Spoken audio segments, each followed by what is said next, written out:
இந்த ஒரு மந்திரத்தை உதாரணத்துக்கு நவநிதி பதயே நமோ நமஹ, நவநிதி பதயே நமோ நமஹன்னு மட்டுமே சொன்னா செல்வ வளம் சேரும், கடன் தொல்லை நிவர்த்தியாகும்.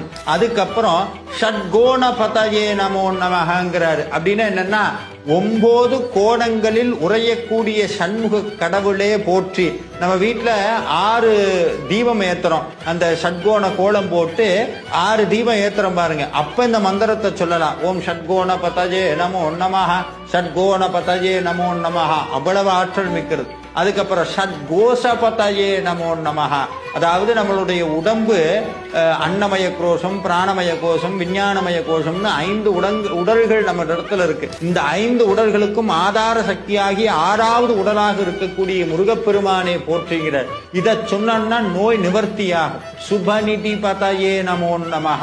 இந்த மந்திரம் ஒவ்வொன்றும் வீட்டுல சுப நிகழ்ச்சிகள் நடத்துவதற்கு காரணமாக அமைகிறது. இது மாதிரி சொல்லிக்கொண்டே போகலாம். அத்தனை அற்புதங்கள் நிறைந்தது அற்புதமாகிய இந்த குமாரஸ்தவம் எனும் மந்திரம்.